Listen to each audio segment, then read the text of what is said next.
Afternoon. How are we all doing? Afternoon, Steve, Peter, JC, Crumb, Thought Feeder.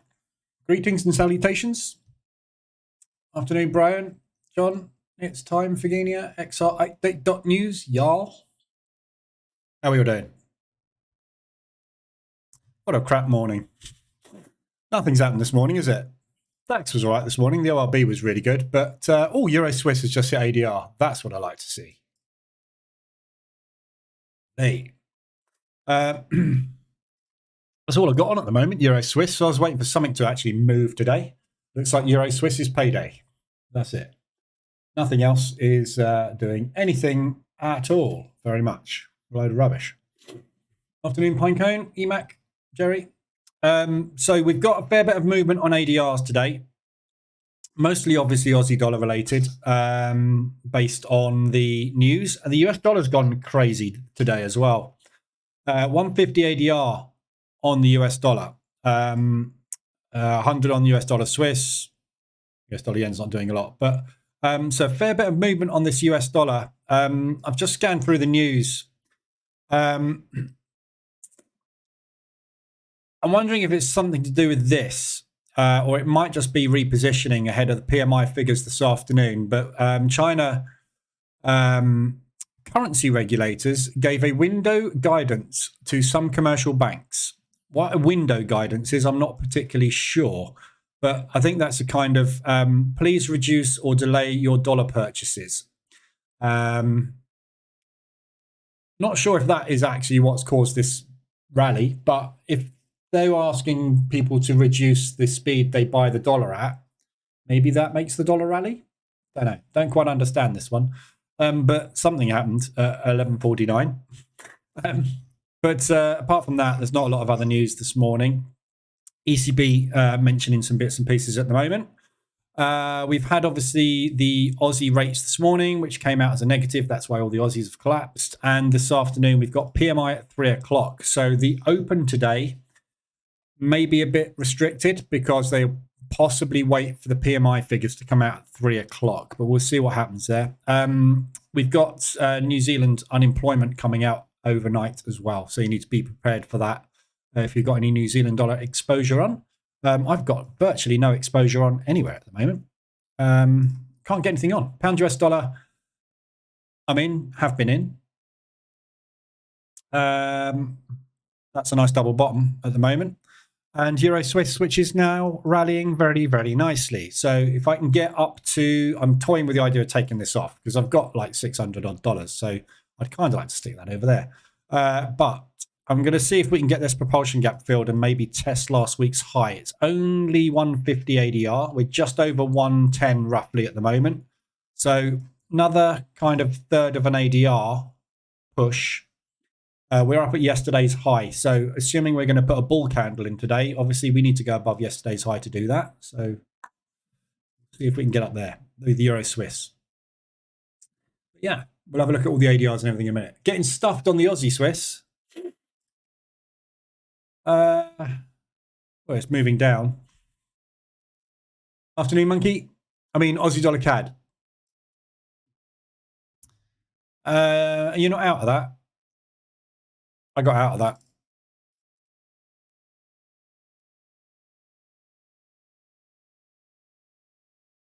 that. Good. What's that? 80, 72. So it's just under an ADR of profit. I mean, if you're not taking an ADR of profit off, should be. Really? Something goes an ADR in your favor, put it in the bank. But yeah, apart from that, I've got no exposure on. So we've got some RSIs to look at. We've got some ADRs to look at. We'll go through those in a second. But we'll just get ready for the open. China is where the Chinese come off the dollar peg. What? China, is this where the Chinese come off the dollar peg?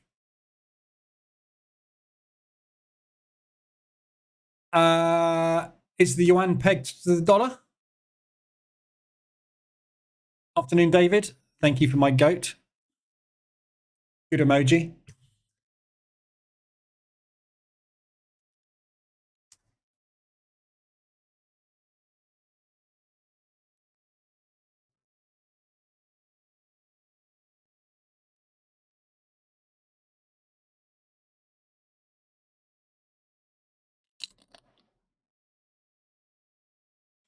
Yeah. Do you know what? I've never, ever looked at the yuan. Ever. Never traded it. Never even investigated it. So didn't even know it was pegged. But yeah. So this is why we don't trade the yuan, obviously. Yeah. So you don't trade pegged currencies. For those of you that don't know what a pegged currency is, it's a currency that keeps track with another one. So the Swiss franc is a prime example. Yeah. Got 3 minutes. So the Swiss franc was pegged to the US dollar. This is what happens when they remove a peg. So be prepared. If you're trading the yuan, right, that candle there is what happens when you remove a peg. I was in that. This is where Alpari went bust and a lot of brokers went bust, yeah? So the Swiss franc used to be pegged to the US dollar. See this? 1. Yeah. When they remove the peg, the currency becomes its own thing and it can move on its own. So when the US dollar goes up, the yuan goes up. When the US dollar goes down, the yuan goes down. When the US dollar went up, the Swiss franc went up. They removed the peg. So the Swiss franc was then free to do what the hell it liked. Yeah. And then it all came back and now the Swissie's free. Yeah.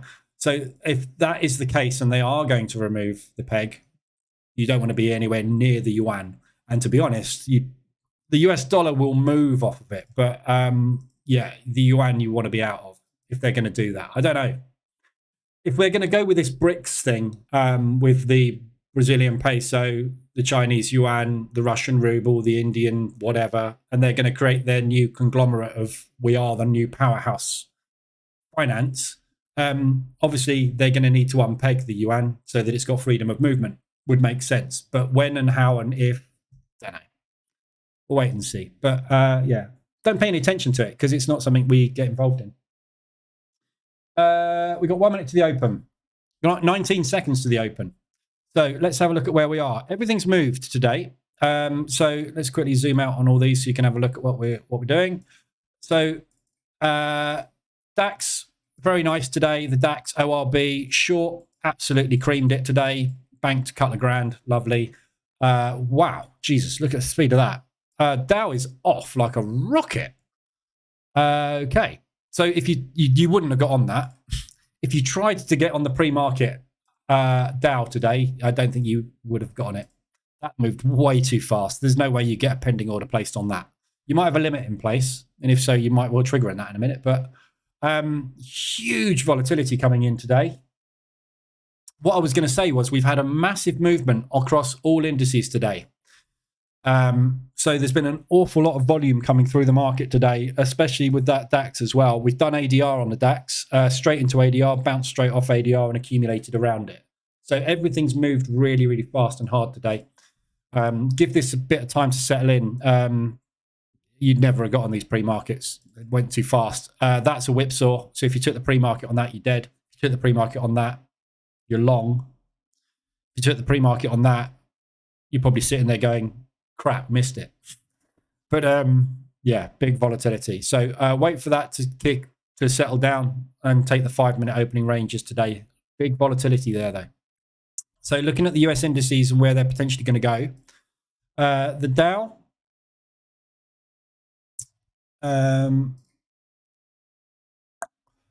we've got upside on the Dow. We looked at this morning because I traded the opening range break short today. I did 2,000.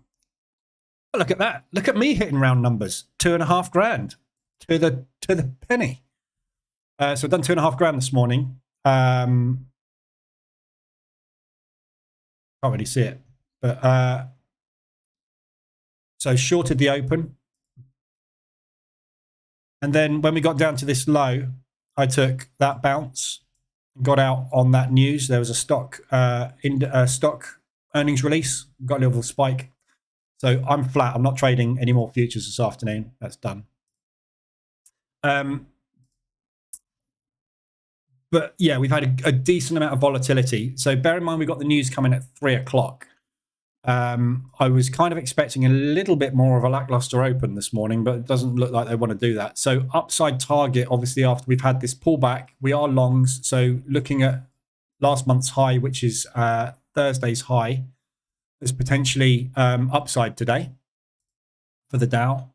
S&P, if we're going to break long, which we are doing beautifully off of the low, look, lovely double bottom bounce off of yesterday's low. Upside target is going to be Globex high, which is high of today.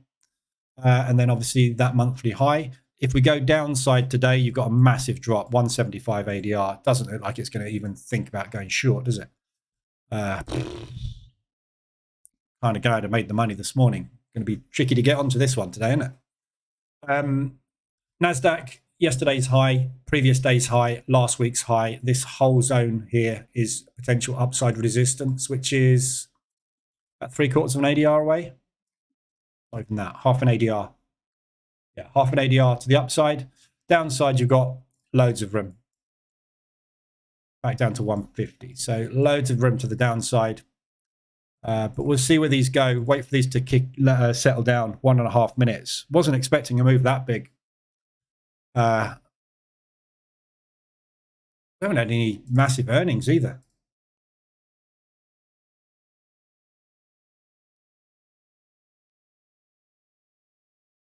Pfizer, Merck, and Cat.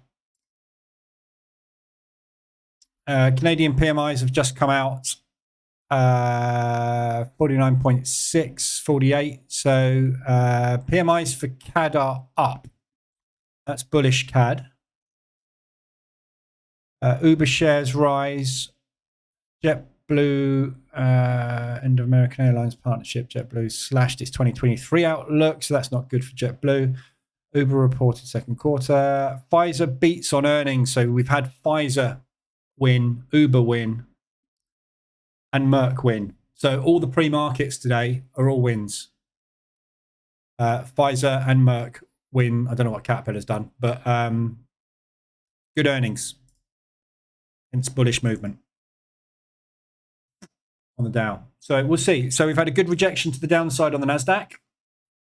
S&P's gone long. So obviously the Dow's long. So everything looks bullish today.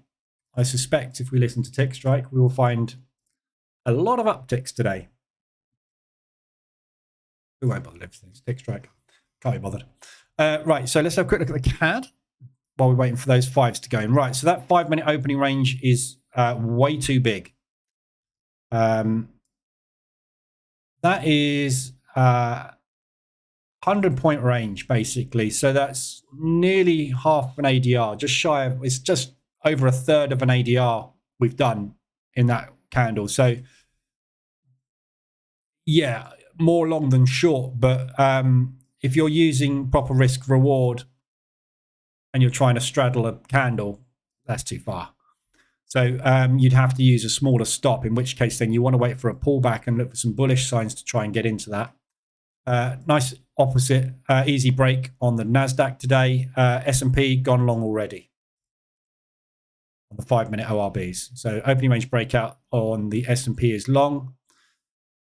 Dow, if you want to take it, you may well already be in it, depending on if you've used an offset or not. But that one's stuck in the middle.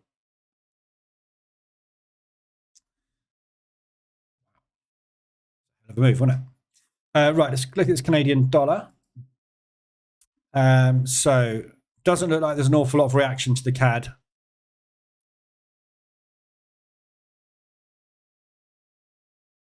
So CAD PMI has not really done anything.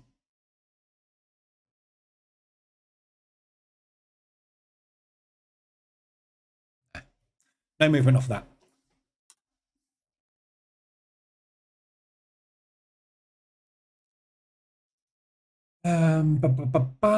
Afternoon, Nick, Jimmy.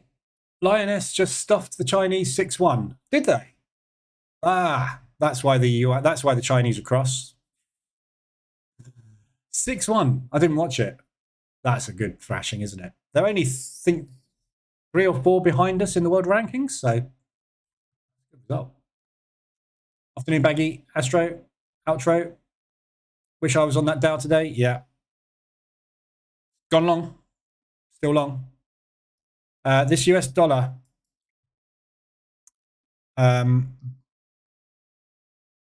was going to say it looked like it was weakening, but it doesn't look like it is actually. What would it cost to use your system, roughly? What would it cost to use my system? £10,000? If you want to pay me £10,000, I'll sell it to you. What do you mean? What do you want to use my system? Do you mean what starting balance? If that's what you mean. Position trading,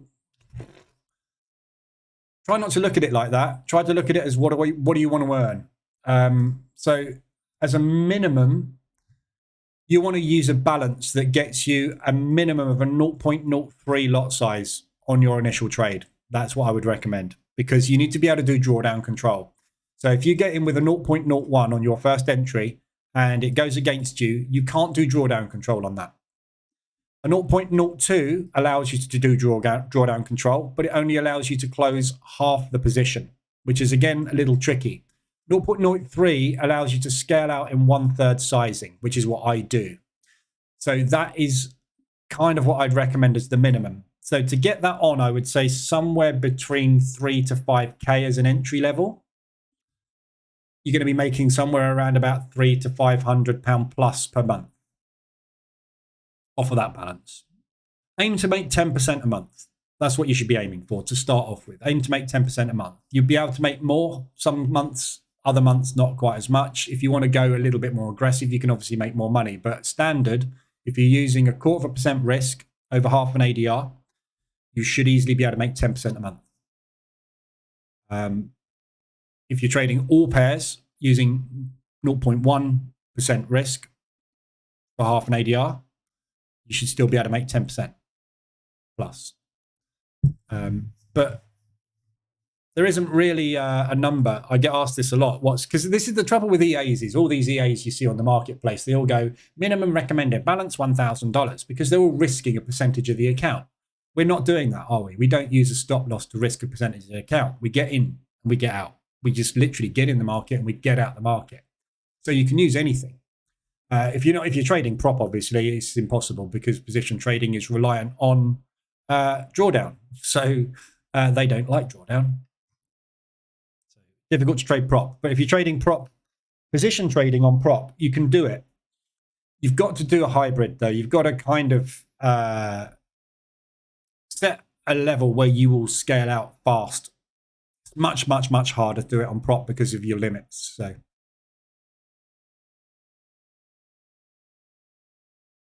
$10K would be a good starting balance. If you've got $10K, you can earn a good second income. You can earn 10, 15 grand a year, easy, with $10K. Should be able to. That's not with high risk either. Dow's going long again. S&P is out the highs, but not really volume. So all of that volume came in that initial cash balance today, look. So we're inside bar on the NASDAQ. Dow could not make any more progress. It's like we shot up and we hit a brick wall. No follow through whatsoever. I'm not really expecting an awful lot of action before 3 o'clock. So I wouldn't be surprised if we basically just see ourselves sitting inside range until 3. And then we'll get the PMI figures and go from there.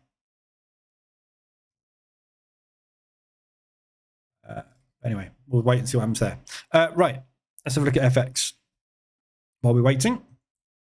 So RSIs. So for those of you that weren't in the live room this morning, I've dumped the 4-hour RSIs. So we are, oh, by the way, also next week, I'm going to go down to 3 days a week with the live rooms. I'm just going to run the live rooms on Monday, Wednesday, and Friday.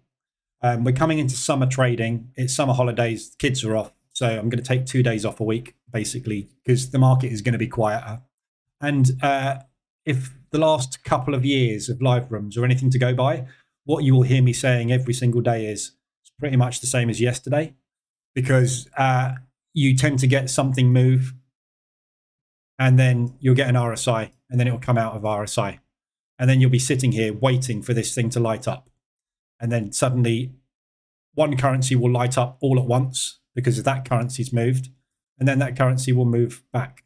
And I'll be sitting here going, there's nothing to look at. There's nothing to look at every day. And it become very, very monotonous.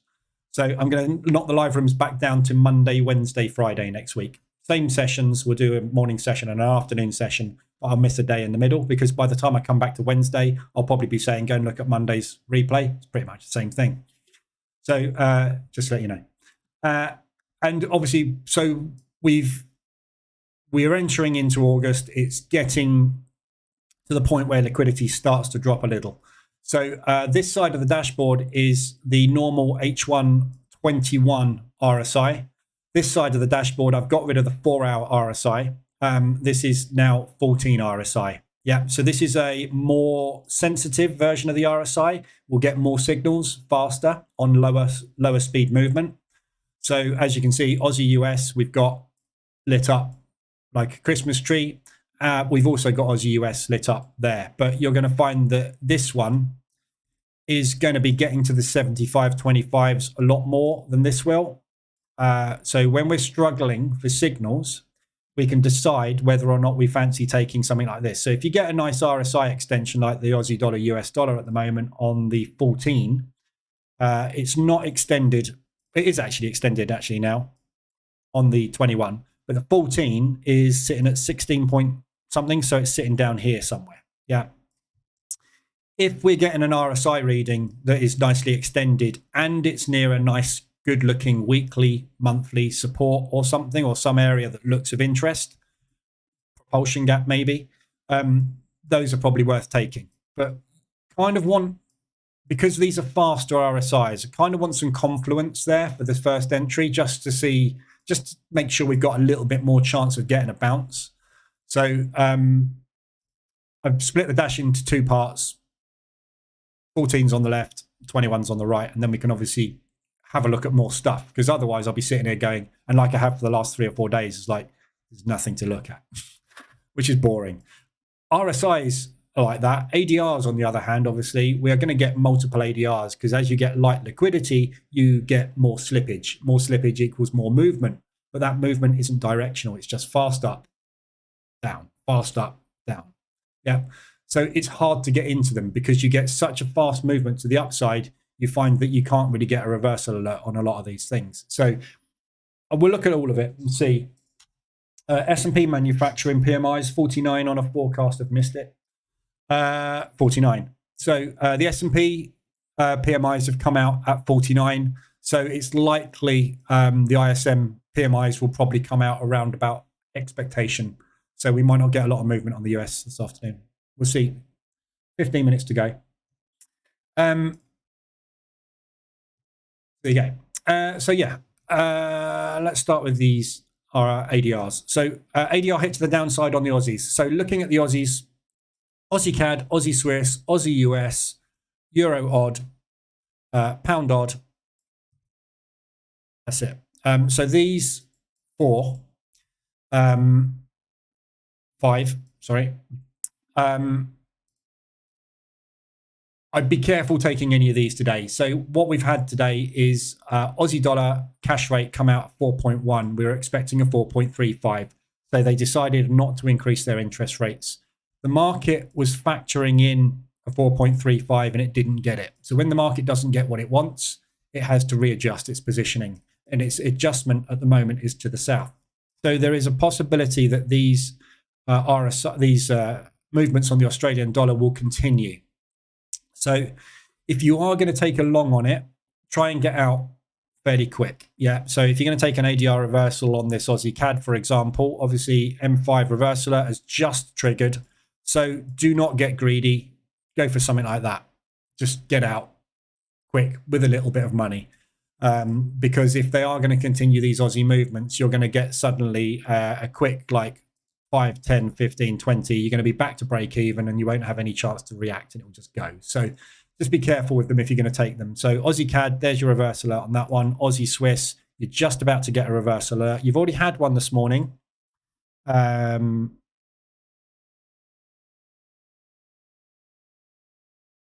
you haven't actually.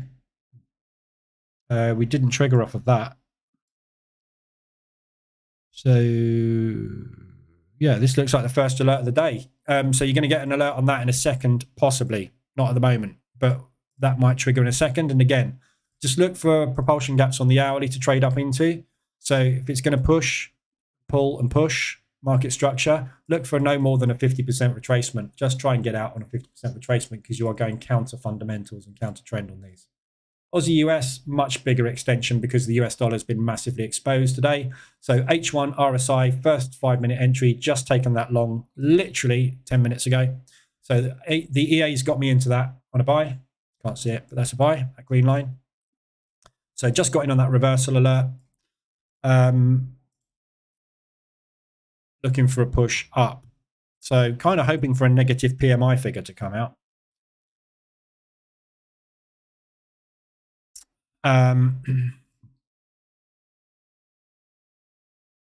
Somewhere, yeah. I mean, I don't want to get too greedy on this. So that's 0.25% roughly. So I'm just going for, you know, small half ADR move. Try and get 0.25% out of it. Euro odd. Sorry, the other Australian dollar. Yeah, Euro odd is the other one. So that's a lovely extension. Double top. So this is a nice looking entry. It's not extended on the RSI, but you got 150 ADR at weekly resistance with a monthly resistance in backup just up there. So this is a good looking opportunity for a short back down into there. However, it may well not do a full 50% retracement. You might just get a small retracement on it, in which case obviously just be a bit careful. What? Aussie dollar CAD, can't see the chart. Charts? What?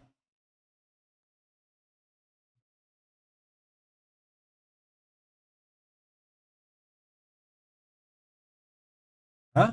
You can't see the chart?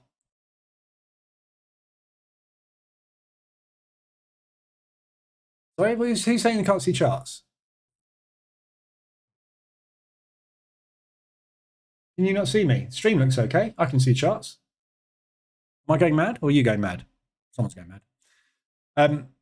Euro odd. Or was I on the wrong chart? Is that what you're trying to say?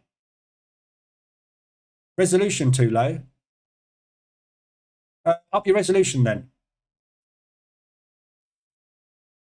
I didn't get the reversal on Aussie CAD. I can see your charts. Okay. Good. I'm not going mad. Someone else has got a problem with their charts. Euro odd. So very nice extension there. M5 reversal alerts. You're just about to get one off that handle there. So there's your reversal alert. You haven't had one there. You didn't get one there. So this is the first reversal at the day off of 150 ADR on Euro odd. Again, another nice opportunity for a short. So this is really nice technical short. Double top, monthly resistance in a range. Doesn't get any more technical than that. Straight back down into that propulsion gap. So Euro odd, good looking short opportunity. But again, all of these odds are dangerous, yeah, because this Australian dollar could continue to weaken for a few days. So just be aware of that. If you're getting into these and you don't get out of them quick, you might be in them for a bit if you're going to position trade. Thanks for subscribing, Sam Ray1. Sam, welcome aboard. New Zealand dollar CAD retail sentiment shifting slightly to bullish.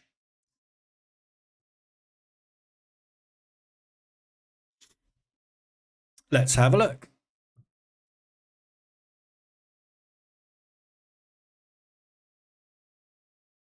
Nick, you just got an alert, yeah. New Zealand dollar, CAD.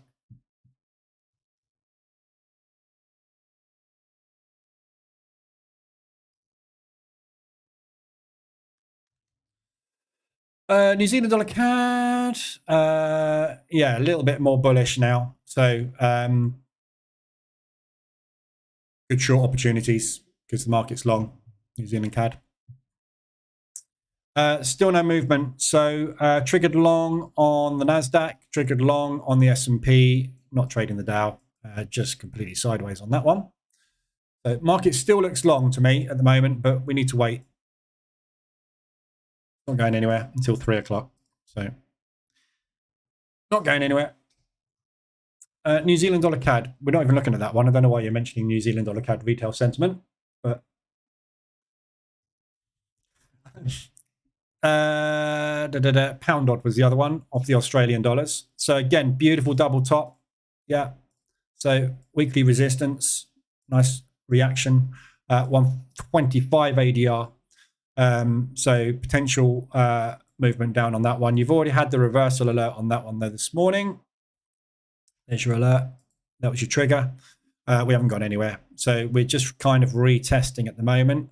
Pound is a long. We've got the interest rates coming on Thursday. Aussie is a short. So again, this is a long. It's counter trend. If you're taking these ADR reversals today on the Aussie, you are going against fundamentals and against the current trend. So be aware of that. Other extensions we've got today, Euro Swiss. So I'm long on this at the moment. It's my second opportunity to get out of this. That was my first yesterday. It's done the same thing yesterday, today as it did yesterday. I'm trying to hold this to get some profit out of it because I'm so underexposed. I just need to bank some profit, basically. So I'm trying to get a decent 1-2% gain out of this. Might not be the right thing to do. But anyway, so that's a double top bounce out of this propulsion gap. So this is our third test of this break to the downside. They are piling into this again. So we'll see. We have had a crack at it, made a new higher low. So market structure has shifted, but we've double topped. So we'll see where we go from here. I'm going to hold it long though. I reckon we've still got some more upside in this. Euro, from a news perspective this week, we've got the pound, which will rally the euro. The trouble is, obviously, it will rally the Swiss franc as well. But we've also got the Swiss CPI coming out on Thursday morning. So I'm kind of hoping I can get out of this before Thursday morning because Thursday is when it's all going to kick off. So we'll see. But yeah, if we can get another half an ADR out of this today, I'll exit the whole position. So that's Euro Swiss. Sorry. Potential fraud. It's going to be a broker. Should we do a scam call? No. Hello. I understand you're interested in investing. You filled out a form showing your interest in investing in the stock market and crypto. Is that correct? Yes. Okay. Have you heard of a brokerage? Yes. You're in New Zealand. Sorry, I get so many. I'm on the list, obviously. I've been on the list for 15 years, so my name is going around a lot on their lists. I get at least, I don't know, 3-4 broker calls a week. I like to have fun with them. I usually get them on the line and keep them there for about half an hour and pretend I've got multi-million pounds to invest, and they get all excited. Then I tell them to piss off. You're in New Zealand, extended on ADR. So New Zealand dollar moves with the Aussie. Aussie's coming down. Euro is bullish. So this is really a long, and we are obviously up at the highs. So you can see obviously by that big strong move to the downside, which we have tested twice, and they've added into that there is a lot of resistance to going higher on this. So this isn't a bad looking ADR reversal. Not the best in the world. RSI is in the middle. We're in the middle of a range at the minute. So good short, but not the best out there at the moment. You'd be better off taking anything that's not Aussie and New Zealand today, really. Pound odd we've covered. New Zealand dollar, US dollar, same thing. This is the same basically as the Aussie dollar, US dollar. So if you look at these two pairs, you'll find they're very, very similar. Aussie dollar, US dollar is more extended, but New Zealand dollar, US dollar, pretty much the same thing, just hasn't made a new low. ADR hit to the downside. 5-minute reversal alert is probably just kicked in. My chart will update. Yeah, so you've had the reversal alert. So there's your W, and it may well retest before it goes. So again, same with all of these. Don't get greedy. Half an ADR is 38, which is roughly there. Yeah. So that accumulation there, that's around about half an ADR. We should be able to get out of that, which I think you'll find will probably be pretty much that propulsion gap. US dollar CAD. So this one obviously is parabolic today, 150 ADR. So I'm not quite sure why we've gone nuts on this today. It could be just a precursor to the news at 3 o'clock, which is in 3 minutes. But either way, we might well see a continuation push on this US dollar this afternoon. So you've just had a reversal of this on 150 ADR. So what's that?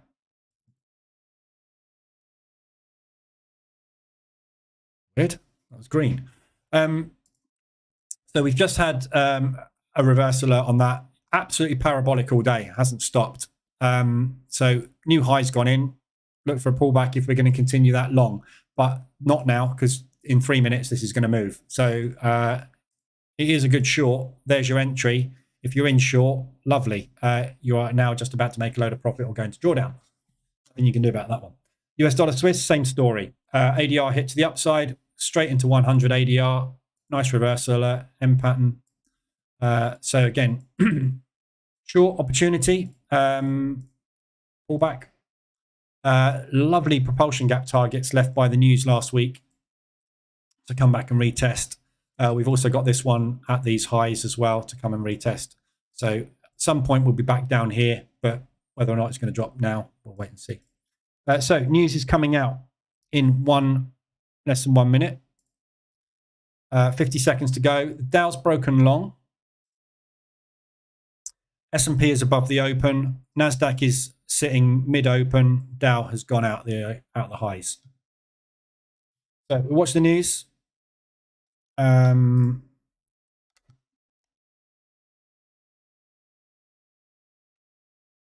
Let's watch the Dow and Euro US. See if we get any movement on the news. 20 seconds. Colonel Pinecone, I'm trading next. Do you have any interest in shares? No. Afternoon, Gordy.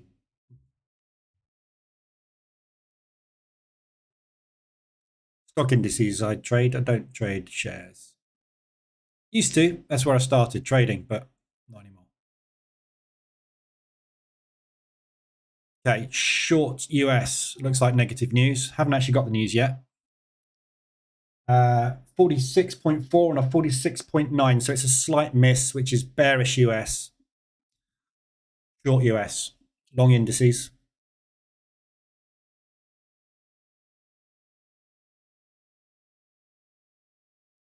Which is good.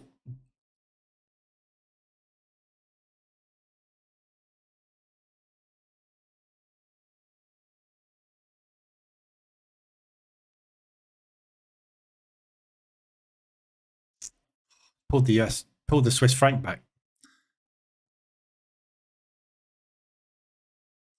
So not a massive move on that at the moment.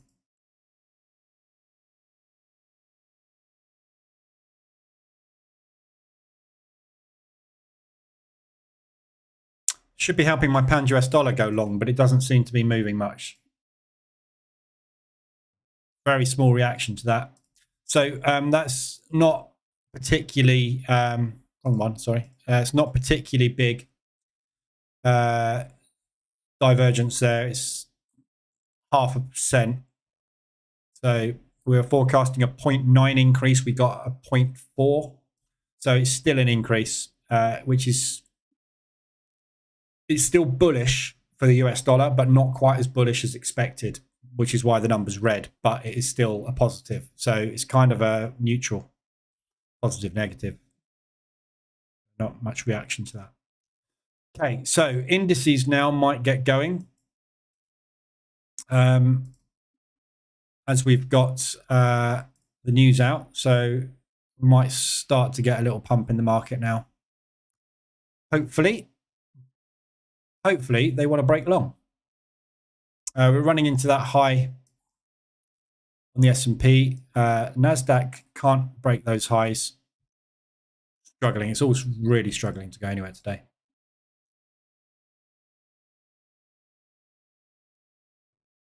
So I just need to quickly check Wanted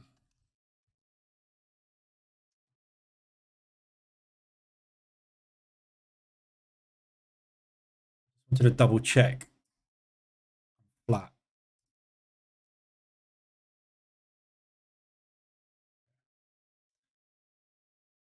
The amount of times I've shut this platform down and left an order in place, and then I've come back to it and gone, oh my God, look at the state of that. What a mess NASDAQ is. Look at that hideous mess. How many people have died in the last half an hour trying to trade that? Death by 1,000 wicks. That's nasty. Yeah, so if you're trading on futures, remember you've got to be flat. So this exit, I don't know, it depends on which platform you're using, but this is Tradeovate. But exit and cancel, that cancel button flattens all orders. So if you put a like pending order in the market and press that, it cancels all orders. I hit my TPs and accidentally leave orders in the market, and then you come back and you've actually taken a trade accidentally. So you just got to be very careful with that. Big caught out. I've also made a lot of money by making accidental trades as well. So it swings both ways. Euro Swiss is rallying again. So this might be the push that we need. See, pound US dollar's not going anywhere. So the market's not really having much reaction at all to this US dollar news. All we've done is spread, really. So we'll see where we go with the indices, but it's probably more likely negative than long. Thoughts on GA? I've already done GA.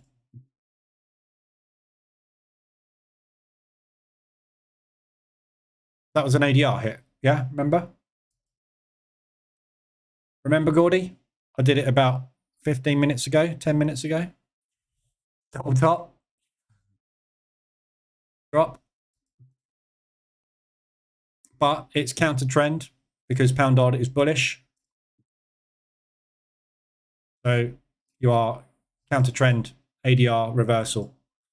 But it's a big one. It's 125, and you've got that monthly resistance coming up as well for a second bite of the cherry if you want it, if you need it. Oh, you've just joined. Okay. Well, could you get here on time next time, please? 2:20 we start. I'm only joking. RSIs.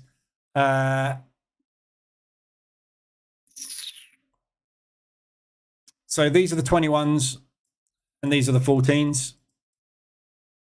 So if we look at the Aussie CAD, that is obviously extended on the hourly, just coming out of extension now because we are just coming off of that ADR move to the upside. So there's potential long opportunity there.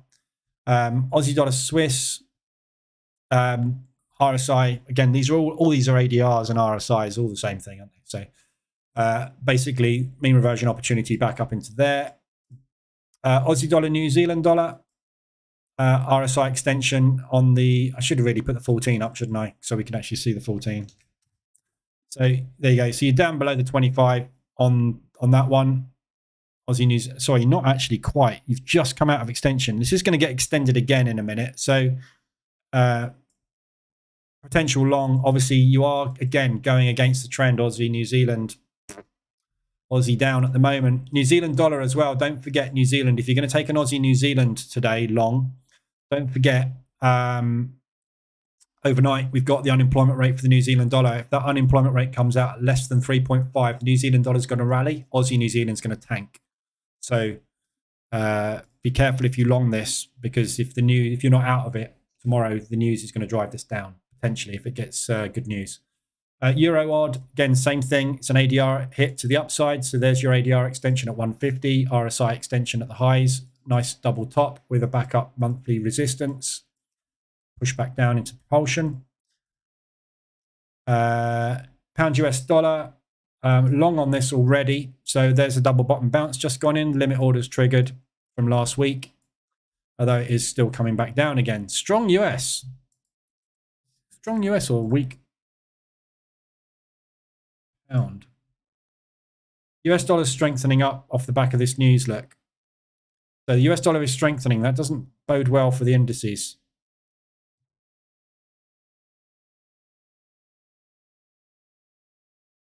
holding up at the moment. So we're having a little bit of a push on the US dollar. So that pound US dollar, obviously, I've got a long on from last week on this at the moment. So that was the first, sorry, the week before. That was the first entry taken. That's last week. So that was the first entry taken. That was off the 21 RSI, not the 14. Pushed down, back up again into profit, but didn't manage to get an exit on it. Second position taken there. And then obviously we've just gone nowhere since for the last 3 days. So hopefully that double bottom will hold and rally us back up into its propulsion. I'm looking to get out of that double top. If not, be looking at this weekly low. Actually, no, that is that weekly low, isn't it? That one there. So if not, I'll be looking for this low down here, which is propulsion.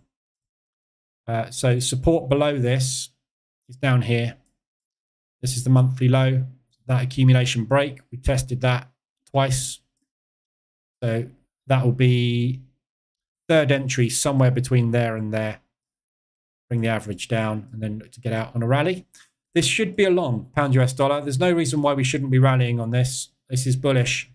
The pound is still bullish, although on Thursday we might find out some different news. So it could change on Thursday, the outlook for the pound, depending on what they do with the interest rates. But at the moment, it's bullish. New Zealand dollar, US dollar, extended, just hit the 21, the 14 RSI. So again, 21, remember, these are not extended on the 21. That's the normal RSI that I use and take. These are the weaker trades, these lower RSI levels. So, but there's your extension there. So if that is going to hold, there's your M pattern going in for a long. New Zealand dollar, however, negative with the Aussie. US dollar's rallying a little bit at the moment. So difficult, this one. It's not very extended either. US dollar CAD. With these RSI extensions on the 14, ideally, you are better off waiting for the 80-20 extensions because this is a much faster RSI. So 80-20 extensions would be your better bets than the 20-75 25s. But we don't know how weak the market's going to be moving forward. It's only the 1st of August. So we'll leave it at this in a minute. We'll look at all of them and obviously you can make minds up from there. But I won't be taking anything at the moment that's on the 14 RSI. I'm still trading 21s. New Zealand dollar, US dollar CAD extended to the upside, obviously. So that's now over 75. So there's your RSI extension to the upside. Looking for a pullback on that move. US dollar Swiss extended to the upside. That's coming out of propulsion. So that accumulation break on the news there. ADR just hit on Aussie, New Zealand. Aussie's still coming down, still dropping that Aussie. So that accumulation break there, this propulsion gap, is first test of this. So we've left these propulsion gaps to the downside. This is an ADR hit to the upside today. So could well come back down into there and look at that sort of move. All depends what happens with this US. We've got loads and loads of US news all week, including the unemployment rate on Friday. So we could rally this all week, this US dollar. It's due. It's very due. And US dollar yen extended to the upside. All these yens getting trampled for the last 2 days, all starting to play out a little bit now, but no strength in this yen. The Japanese tried to rally it last week, failed miserably. The market just not convinced by what anything the Bank of Japan said. So you have to say this yen is now weak again. So we want to be looking for long opportunities at the moment until this gets back to 145. Yeah. And in which case then you want to be alarm bells just in case the Japanese decide to intervene. So again, not a great opportunity with all the news we've got coming this week. We'll see. Indices really not going anywhere today. We're stuck. Totally stuck. David, tell him, Lee, show up to class on time, send them back to boot camp. Yeah. Yes, Gordy. It's all your fault. Quick question. After how many positions do you feel it's adequate to take an aggressive position for drawdown control? So the aggressive drawdown control is not measured by positions. It's measured by your comfort level. So I took an aggressive on this Euro Swiss after 4 positions. I didn't really need to be honest, but I did. So that's first, second, third, fourth, fifth. Sorry, that's not an aggressive. Lied. So these are just normal positions. That was an aggressive drawdown control position, that number 6. So I did take an aggressive after 5 entries. But I didn't take it because I'd got 5 entries. I took it because drawdown was getting close to 2%. It was around about 2% when I got into the aggressive drawdown control position. So that's what triggers aggressive drawdown control. If you get into 5 positions, by the time you've got into 5 positions in drawdown, you will probably be sitting somewhere between 1.5 to 2.5, maybe 3% in drawdown. At that point, depending on whether you're using a lot multiplier or not as well, there's a lot of factors that go into what your drawdown is going to be. But when you get to a point where you think, this has been a couple of weeks now and I'm not getting out, I need to get out. So that's when I start looking for opportunities to get into aggressive drawdown control. It's not based on number of positions. So I'm looking for levels, yeah, that might act as support resistance. If there's no levels, like in this case, that act as support and resistance, I'm basically looking for price action to tell me that the market might be slowing. So in this case, we've had, zoom out a little bit, initial entry on the RSI extension, which you can't see, but it's there. That's actually the 14. Let me switch back to the 21. So that was the initial entry there. We pushed down, accumulated, had a little bit of a push up. I had an exit there. I didn't take it because I was waiting for it to come up into propulsion. So the whole purpose of this trade was that entry, looking to hit propulsion and then either bounce out of there or slam through it, whatever. So it didn't work. We accumulated for an entire week, went nowhere, and then we had some news which drove this back down again. Then we went into an accumulation. So here you can see I tried an aggressive drawdown control position. The reason I got into that there was because we'd had a push, an accumulation, a push, and I was expecting a push back up into there. And I wanted to get the average down below that propulsion gap. So my goal is to try and keep this average within ADR or below a decent propulsion gap that you can target to exit, like the one we're in at the moment. So that's what triggers my aggressive. This was a pause day. So we pushed down really hard, then we had a pause. So I thought, right, if we're going to pause, I'll try an aggressive one. Didn't work out. Tried a second one as we pushed up. Didn't work out. Tried a third one because we were bouncing here. Look, all it was doing here was kind of small quarter ADR movements to the downside and popping back up. So that was the reason for getting in aggressive. Either they work or they don't, but they're like any other trade. If you try 5 trades in a row, one of them's going to work most of the time. Yeah. To not get a 20% strike rate at random is hard. It's very few. I could give probably a 5-year-old a chart and say at random, hit the button long 5 times. One of them's going to work. That's aggressive drawdown control, but we're looking for signs that the market is pushing up. So we had a reversal alert there on M15, which you probably won't be able to see, but there. Yeah. So took that. Stop was down here. We had news coming up, so moved up the stop, stopped out on a tiny position. Then we had another reversal alert. We had a nice push, took that one, stopped out. As soon as that one stopped out and pushed back above the previous day's low, I decided to get in a second position. There was another reversal alert there. That one worked. I got out too soon. But that paid for all of the drawdown that's been done so far. So this trade right now is sitting in profit. But my decision for aggressive drawdown control was just, it's in a bit of drawdown. I've been in it for 2.5 weeks. I'm fed up with it, to be honest. Whether it's going to work or not, every time I press the button, I have no clue, have I? Yeah. But we know that when there's a structure shift, there is a chance that it's going to rally because the buyers have bought control of the market and they're going to try and have a go. We know we've got a good solid area that is likely to come and get retested, which it has. We've also got this. So this position here is targeting there at that high. When we get there, I can then decide, have I got enough profit to shut this and go, screw you, Euro Swiss, I've had enough of you? Or do I hold for that? I'll make a decision later on this afternoon if we get to 150 ADR. But that's the only reasoning that goes into aggressive drawdown control. Go and watch the videos on the website as well, these 3.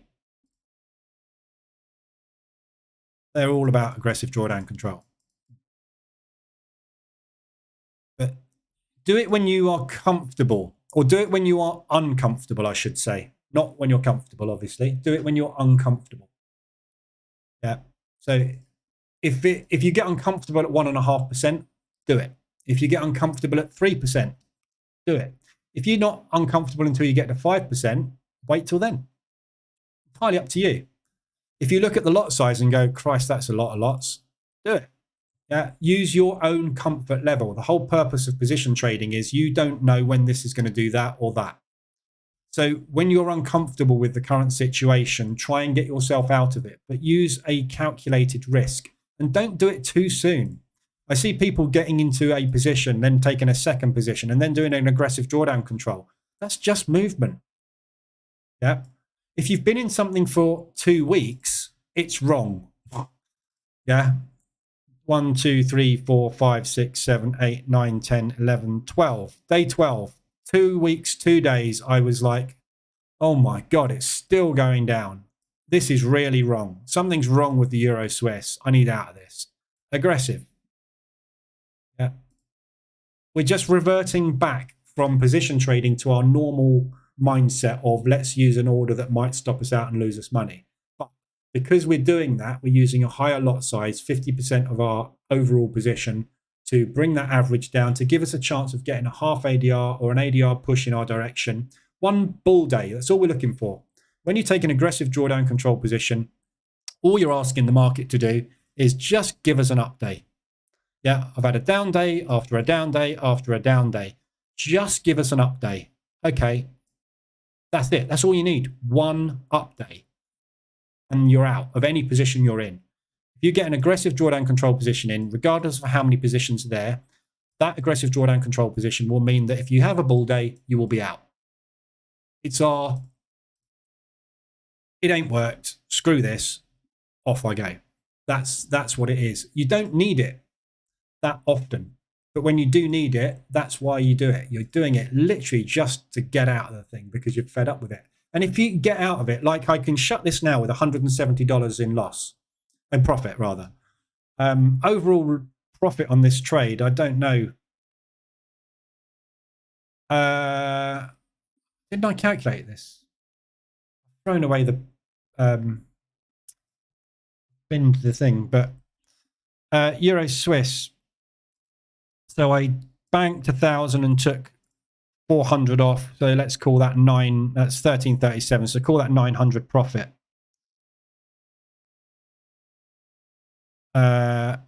750,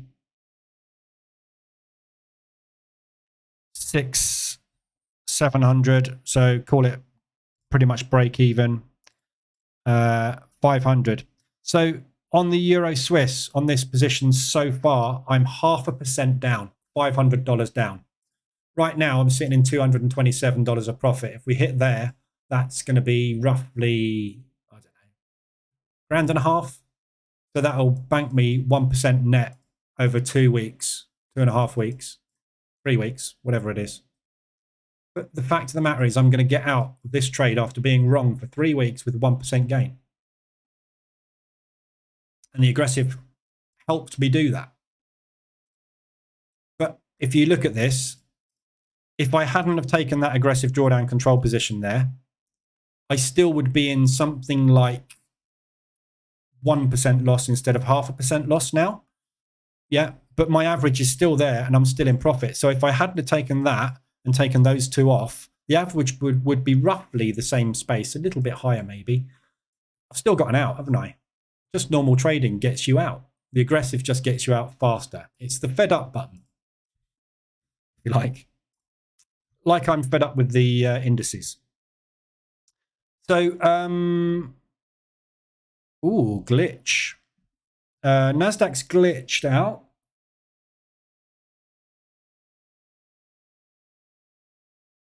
Got a logic problem there.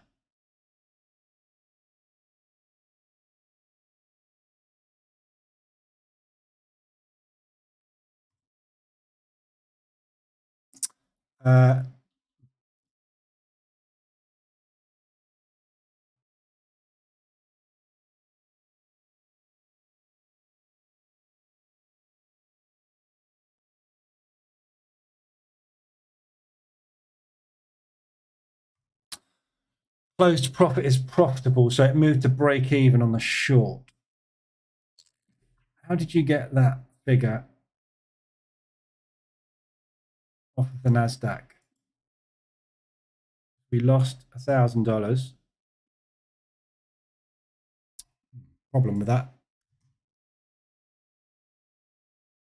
I haven't visual tested this yet. I'm just going straight into live testing with it, so I'll figure that out later. But you are short on the NASDAQ now, so long has stopped out. You should be triggered short on the ORB. If you're in the Dow, I mean, it's not, you shouldn't really be in the Dow on a break of that size. But S&P, same thing. Interestingly, that one hasn't got the logic problem. And we are short. So short on S&P. See if we can get a run on that one short. If we can get a run on that one short, that'll pay for all the loss so far today.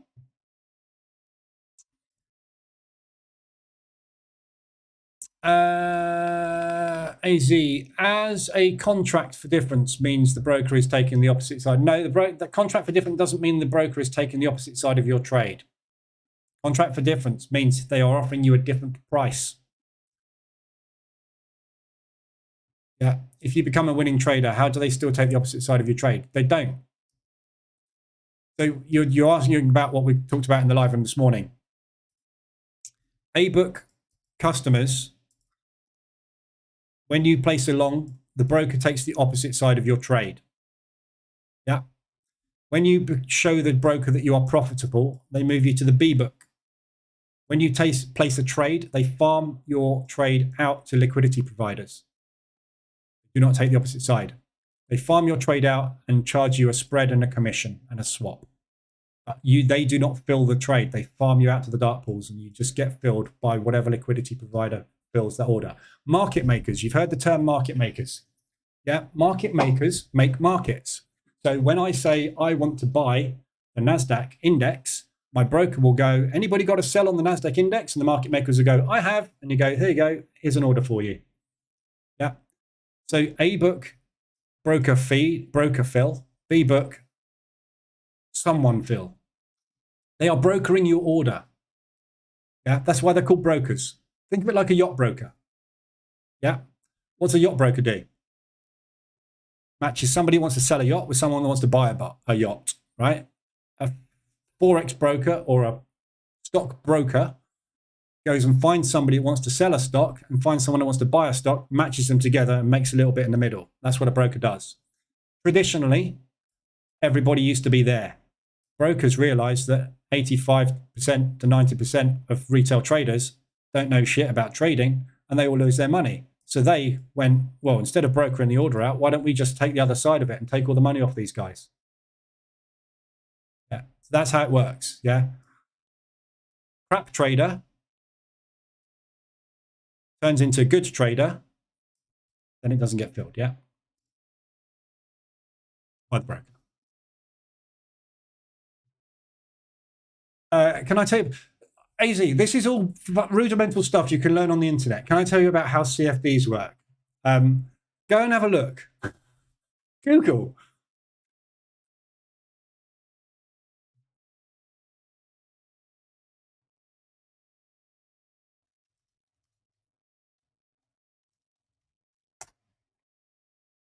Contracts for differences are financial derivatives that allow traders to speculate on the price movements of various underlying assets without actually owning the assets. Unlike the futures market, if you take a contract long in futures for oil, if you do not get out of that contract when the option expires, they will deliver a barrel of oil to your doorstep. If you buy lean hogs, they will deliver lean hogs to your doorstep. You are buying a contract, a lot. This is why they're called contracts in the futures market and lots in CFDs. You're buying a lot in CFDs. You're buying a contract in the futures market. They will deliver it to your doorstep. Yeah. CFDs, as you can see here, this is it. I bet I can't do this. No, there's a limit. I'm sorry, I can't post that. But there you go. That's what it is. Yeah. They're leveraged instruments. Just don't worry about it, right? You're worrying about things you have no control about, like we said about this morning. You don't have a choice. If you want to trade this market, your broker offers you a CFD. That's it. Don't worry about it. If the candle goes up, you win. If the candle goes down, you lose. The mechanics are irrelevant. You don't have a choice in the matter. Just trade. The contract is between you and your broker, basically. That's the thing. Fair enough. You're just a much better chat GPT for trading. Yeah. No, the chat GPT knows way more than I do. That's a much better explanation than I could have given you and much more succinct to the point. Yeah. So they're margined, leveraged products, basically. How does my FX broker make money? This would be much more interesting. Through various mechanisms: spreads, commissions, swaps. There you go. Market making and liquidity, taking the opposite side of your trade. That they become the market maker. You go long, they go short with you. Market maker. Yeah, so they replace. But when you start making money, they start making a market against you, and your market beats their market. They go, nah, screw this. We'll give it to someone else. That's when you become a B-Book customer. Trading against clients. There we go. It's the same thing. Basically, that's the same thing. Trading against clients. In some cases, there might be a conflict of interest if the broker is trading against the clients. I would put that as number one if I were you, because that's what happens to 99.9% of traders. That should be up the top. Brokers may offer additional services to their clients, such as research, educational resources. Yeah, they sell your courses. Why do they sell your courses? Because every time you press the button, they make what? A spread, a commission, a swap, and probably one of those two. So if they teach you to press the button long or short, they make money. Yeah, how good is that? I'm going to sell you a course for £2,000, which teaches you how to press buttons, which makes us money. What a business model. Fortunately, it costs $250,000 to set up a brokerage. I would be doing this if I had $250,000. We were talking about this morning. If I had $1 million, what would I do? Would I still trade? No. I'd set up a bloody brokerage. That's what I'd do. And you lot can all come and trade on my brokerage. And I promise I won't take the other side of your trades. Actually, I won't take any of your trades because I know you lot will make money. I'll set up a brokerage and I won't tell you lot about it. I'll tell everybody else that uses stop losses. Deposits and withdrawal fees. Yeah, so that's how they make money. Anyway, that wasn't the question. So, off tangent slightly there. NASDAQ's pulled back inside range into propulsion gap. The market's a bit shot today, isn't it? That was a bit too much, that open today. It's exhausted. Whippy as you like. So it might be a lost day today. Once you think you've figured everything out, then enters wild swimming. Yep, exactly. But wild swimming will teach you how to trade, obviously. Good old wild swimming. I'm lost now. I'm really lost, right? Because on YouTube, somebody's told me to put an ad blocker in, right? So I haven't seen Greg Secker appear on my charts, on my videos for ages. Yeah, he doesn't come anymore because my ad blocker stops him. And Nirav, I haven't seen Nirav for ages, or the man that sells the mechanical trading system. Everybody that's used my mechanical trading system has passed their evaluation. Of the 3 that I surveyed that I knew had passed, they all did it. Sorry, I'm very cynical. If you're new in here, by the way, hi. Good fun, isn't it? That was me with the ad blocker, Martin, was it? No, it wasn't. Was it? Or was it? I can't remember. Somebody. It's really good. It is really, really good. Lambo Rowell is your favourite. They're all the same. They're all the same. My favourite is the guy with the Brian knows who it is. The Lambo structure trader. Funny you should say that.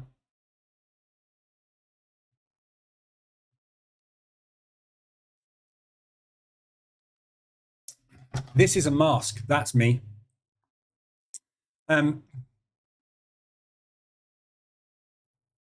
You remind me of Ricky Gervais. Oh, thanks. If I had his money, I wouldn't mind. He's loaded. We're not quite sure how to take that one. Am I using useless retail charts? No, but I could do. I've got another platform here with useless retail charts in. Footprints. We should start trading footprint charts. I don't think I've got my...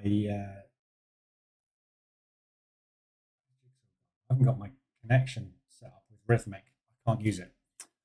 Yeah, we should start trading some useless retail charts in here. We should try and trade candlestick in candlestick charts, shouldn't we? We should try trading footprint charts and see if it makes us any more profitable. Mamba, that's it.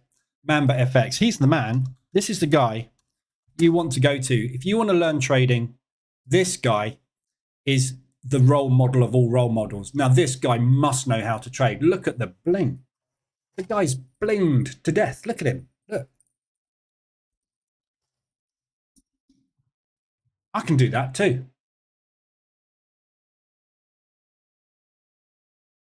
He must know what he's talking about, surely.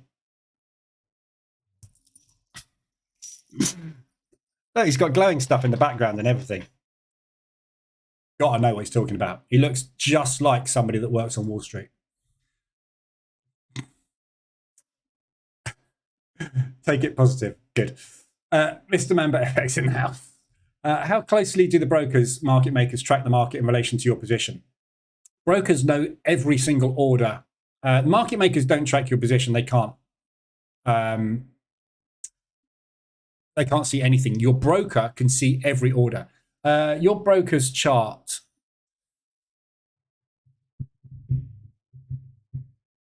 So what?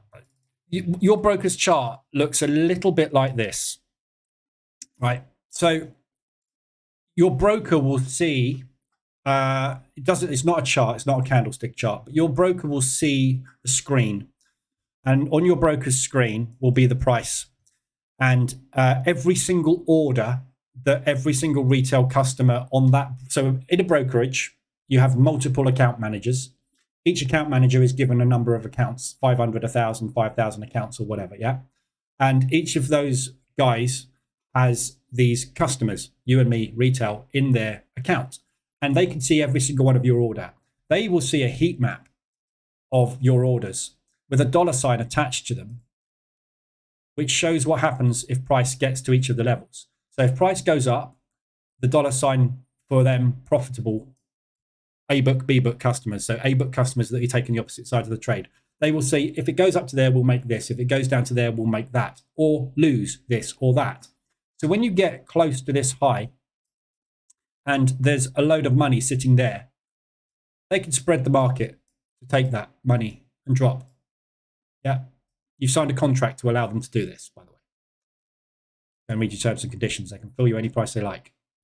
But they can see that information. So they see every order. So what a lot of EAs started doing was using fake stops or ghosted stops. And basically, you wouldn't place a hard stop loss in the market. You wouldn't place a physical stop. So on the Euro Swiss, right? My broker can see this order, this TP here. My broker can see that order. And on that order is a $1,821 amount attached to that order. Whether it's a plus or a minus is up to him. But there's an 1821 order on that, yeah? So that is all visible because I've put it in the market. If I cancel that TP, he can't see it. But he knows where we put all of our money under the highs and lows, because he, the broker that releases the course to tell us to trade, tells us to do that. So does every other course in the market. Everybody that's a swing trader does the same thing. You are told to put your stops in these positions. So the market knows where the liquidity is. And that's why the market moves up and down, to go and get that liquidity. Your broker can see it all.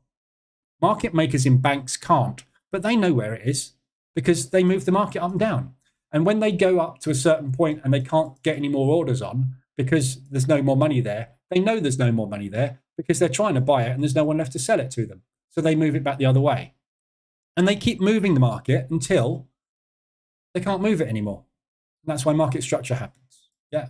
Your broker, however, has software which shows him where every single order is. Yeah.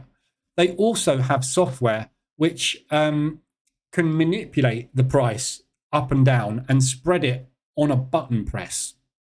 So some brokers, smaller retail brokers, which is why I always say, go with the big boys. Go with the boys that have been around for 15 years, your IC markets, your FXCMs, your Robo Forexes. These guys are regulated and have been in the market a long time because they don't do the nasty shenanigans the small little brokers do, like spread by half an ADR in 1 minute. And then you phone up and go, oi. They go, sorry, that's what happened to price. And you go, it didn't happen on that chart. Well, they've got a different broker feed to us. They've got a different data feed to us. They've got this, that, and the other excuse ready to take your money. They can see every order. So this is why I don't use a stop loss, because for 15 years, I've been putting stop losses in the market that basically just get taken out by a broker. You can't access the market without going through a broker. So you have this wall in front of you that's trying to take your money. Whereas you might know what you're doing, they know how to take the money away before you get there.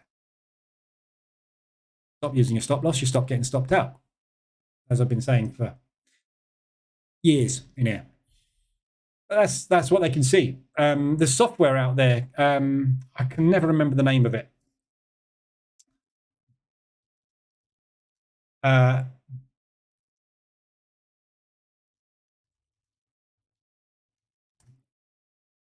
Called Gold something.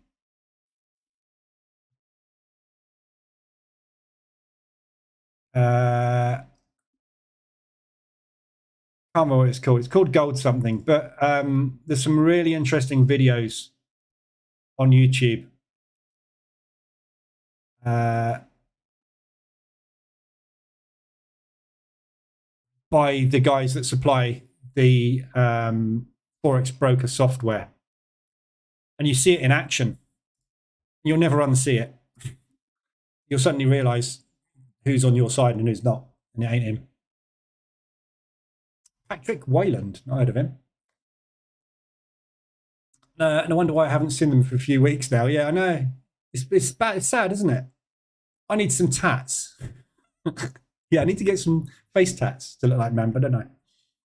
Be pretty hilarious to see you come into the live room with some chains and snapback hat. I could do. Wait until I don't know. What have we got coming up? Halloween. It's miles away, isn't it? October. I'm so overseeing and hearing ads from the guy with Blue Edge Forex. Blue Edge Forex.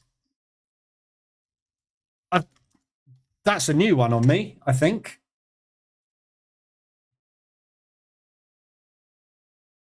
I've not seen this guy. This is a new one. Oh, he's a redneck. I watched a redneck from Texas make 1 million with this Forex strategy. Japan's secret to scalp. This is, look, ChatGPT takes over Forex. This is the thing. This is what is just pumped out. It's just crap pumped out there. Yeah. Redneck makes 1 million per day. No, he doesn't. Prove it. I want your broker P&L from your live account on my desk tomorrow with this redneck name on the top of it and 1 million profit. Otherwise, go away. It's all bollocks. It's all bollocks. Sorry, the market's crap today, so talking rubbish again. Gold digger. What pushes the US 100 up? Stocks. So the NASDAQ. So the US 100 or NASDAQ is the top 100 tech stocks. So who have we got in tech coming up?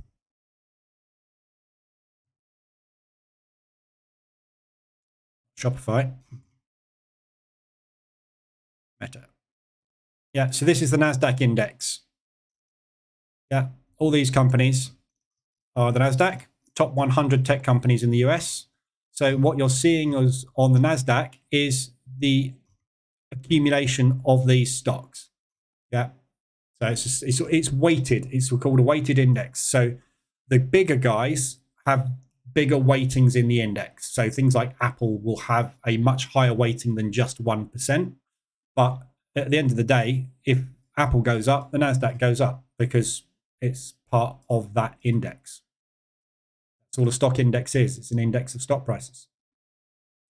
So when people buy NASDAQ, buy stocks in the NASDAQ, the stock price goes up. My roommate spent a lot of money with Blue Edge. They promise to pass your funded challenges with this bot. Yep, we talked about this morning, George. Those companies are ridiculous because if you actually think about it, right, what you're asking them to do is to fly a jumbo jet for you, right, and then put you in the pilot seat and you land it. Yeah. If you can't pass a proper valuation by trading yourself, what do you think you're going to do when you get hold of a funded account? If you can't pass it, what are you going to do with it? Because you can't trade. If you could trade, you'd pass it. So what are you going to do with this funded account? Blow it instantly.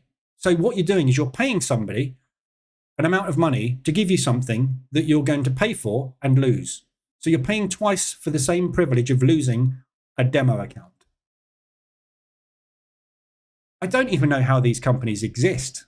Who is putting money into these? I'm not calling your roommate stupid, but might want to have a word with him. Doesn't seem logical to me. Use that analogy of the plane, right? So pilots spend £100,000 and years of their life learning the complexities of flying a jet. You don't get in a jet, right, with no experience after the guy has just taken it off, bails out with a parachute and says, you take it down, mate. All right. Oh, dear. That's the equivalent of somebody passing a proper valuation for you. I could pass a proper valuation for you. I'll give you 1,000. I'll pass you a proper valuation. Actually, give me 500. I'll do it for 500. I'll do it for a cut of 100. There you go. If I get 10 of you to do it, that's £2,000. None of you are actually going to make any money out of it. I will be the one making the money out of it because you're paying me to give you a demo account. Nuts. Nearly tempted by G7FX, but hate anyone who pushes trades, who just teaches trades, who just trashes other traders. Nearly tempted by G7FX, but hate anyone who just trashes other traders. Yeah.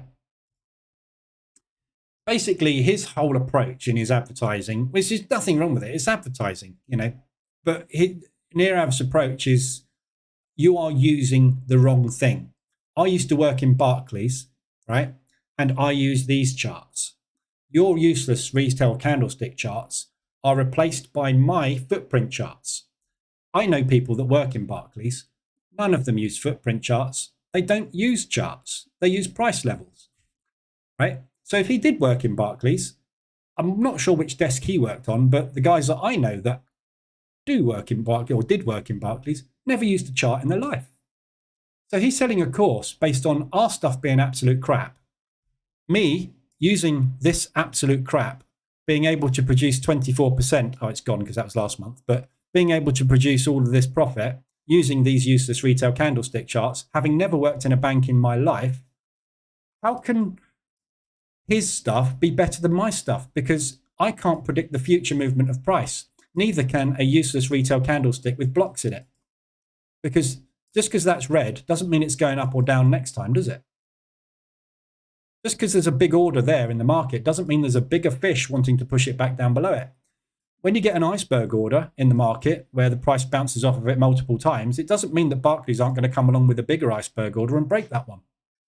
Absolutely nothing in Forex works, or anything works. And footprint charts only work in the futures market because they work on volume. If you're using a footprint chart in a package like this, you're not seeing centralized volume. So the chart inside the chart is based on broker data from retail guys that don't know what they're doing. All a load of crap, all of it. But you'll buy his software because he tells you to, because he used to work for Barclays. That's my take on his advert. Right or wrong, I don't know. But, you know, it's just, again, I've got a video on my website about this. You're packaging a course up. You're repackaging the course into something new. You're repackaging it into something new. You're being sold the same thing over and over again.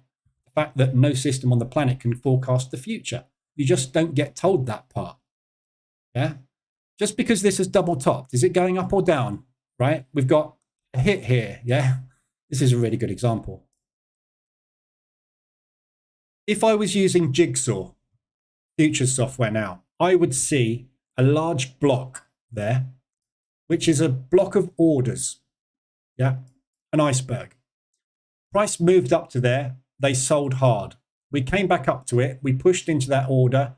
They sold hard. Yeah, so there's a rejection of a double top. Does that mean that this next candlestick that's being rejected here means the price is going down?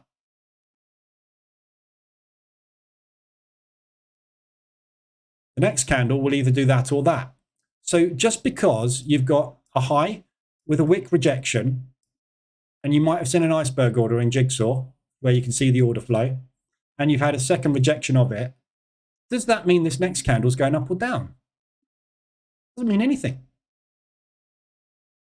That bullish engulfing should mean it's going up, because that's what bullish engulfings mean. We went sideways for 8 hours and actually pulled back down into it by 50%. Funny that, it's a fib retracement.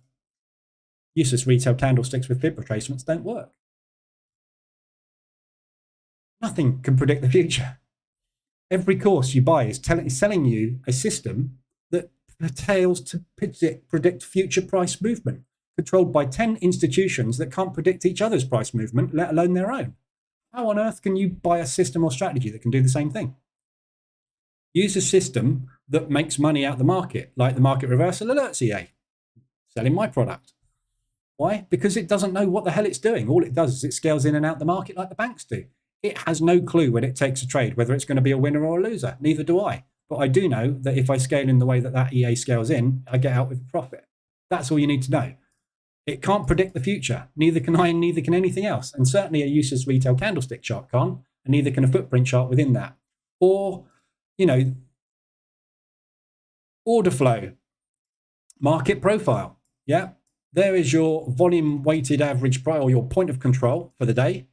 So when price hits that point of control, if it's been trading above it, we should get a bounce. 50% of the time it does. 50% of the time it goes through it. Is there any use in having this thing over here showing you where the previous orders have been? What has the previous orders got to do with the next batch of orders coming in today? Nothing. So why don't we get multiple market profiles? And again, this is in Nirav's course. Stitch them together to make one big market profile that gives us an overview of all three of those together. Now we've got 3 areas we might bounce from. Excellent. So now I've got 3 points of 50% probability that may or may not work. Useless. It's all useless. All of it.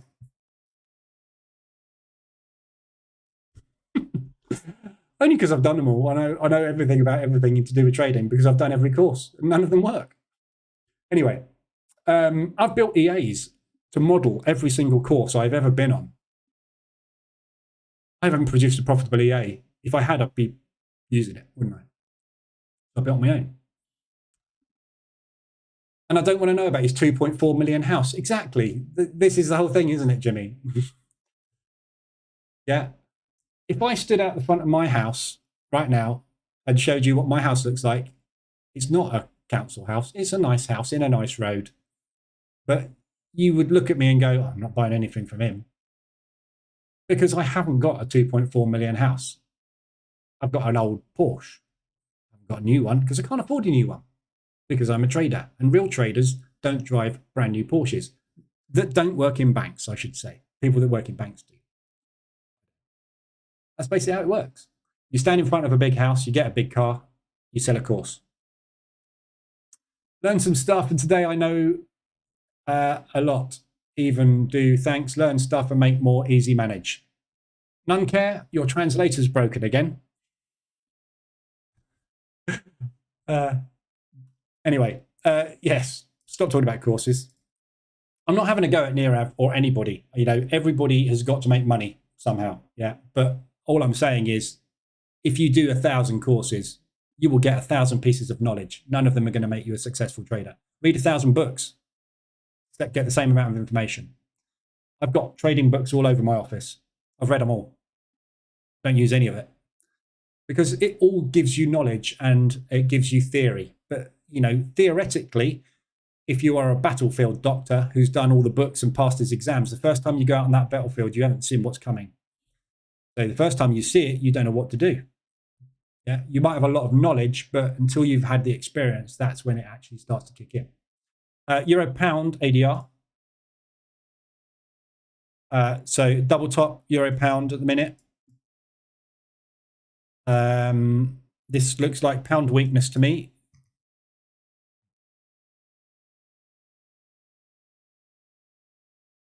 So a little bit of a sell-off on the pound. Euro is trying to rally. Let's just quick look at the indices. Indices pulling back up again. This looks like it's going to be a double-ended stop out today. Just nowhere today, the market. We've gone back out the highs on the NASDAQ. Dow still stuck with inside the opening range today. Haven't even managed to break out the other side. No volume, no direction. Hook day today. We'll get a break soon. Do you personally still trade the symmetrical triangles? No. No. I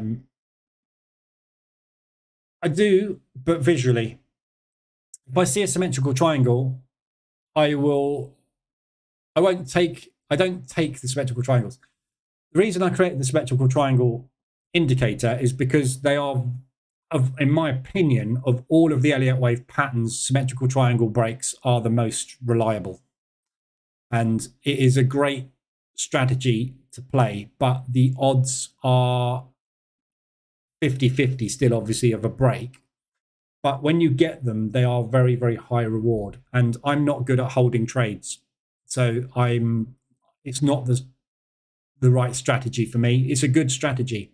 Of all the stop loss based strategies, market reversals on high time frames and symmetrical triangles are the two that I would want to trade on higher time frames.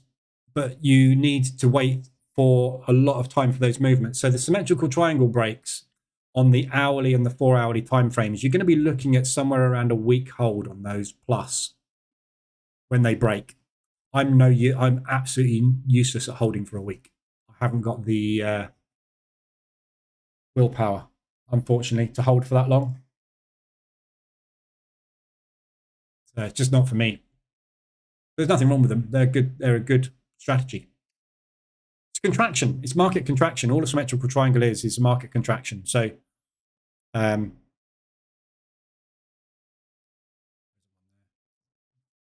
but all it is where the market is waiting to go.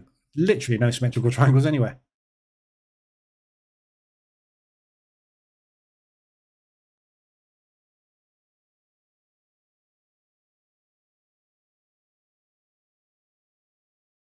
Oh, why can you never find? There's one.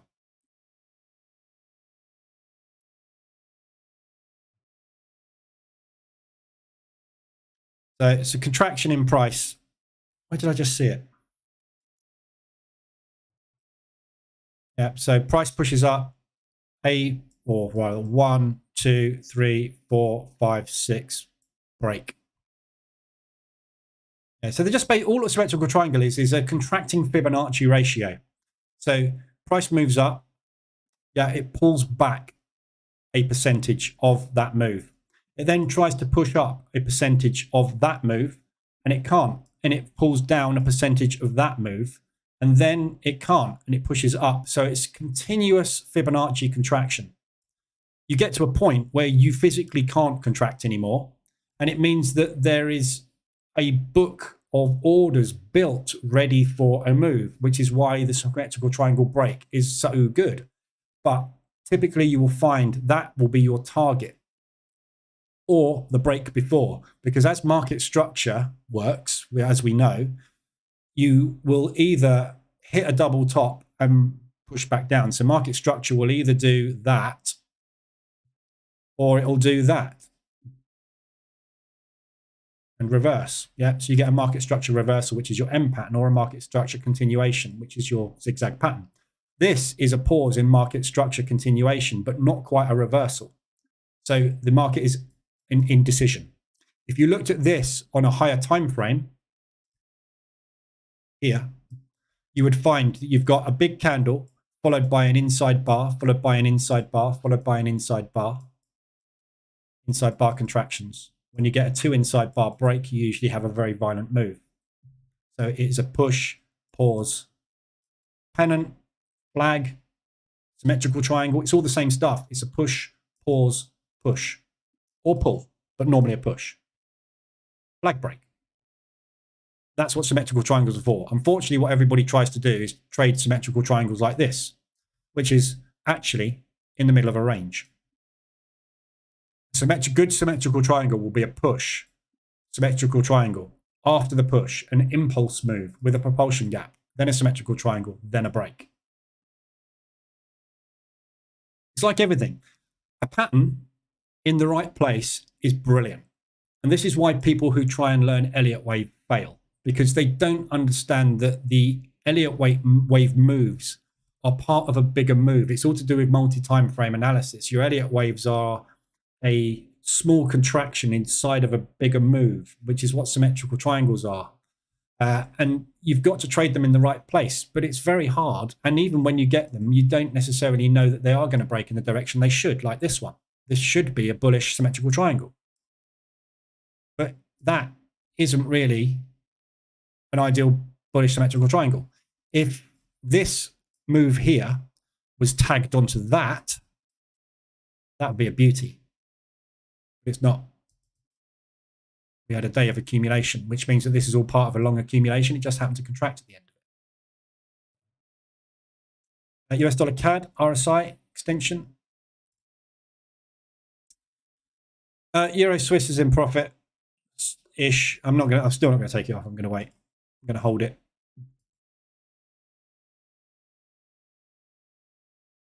Hopefully we'll break that high tomorrow. Come on, Lee. Of course, you can afford all that. You're just low key. No. I could buy a new Porsche. I've got a brand new BMW iX3 on the drive. Yeah, but that was only 55 grand. Yeah, a brand new Porsche is 100 and whatever. Yes, it looks lovely, but a 5-year-old Porsche or a 10-year-old Porsche is as good as a new Porsche. It's a Porsche. You can't drive it properly because the speed limits on the road don't allow you to. So the only reason I would have a new one is for photographic purposes, so that I could go and sit outside it with my T-shirt and my logo on and sell you something. That's why you have one. I just like to make you laugh.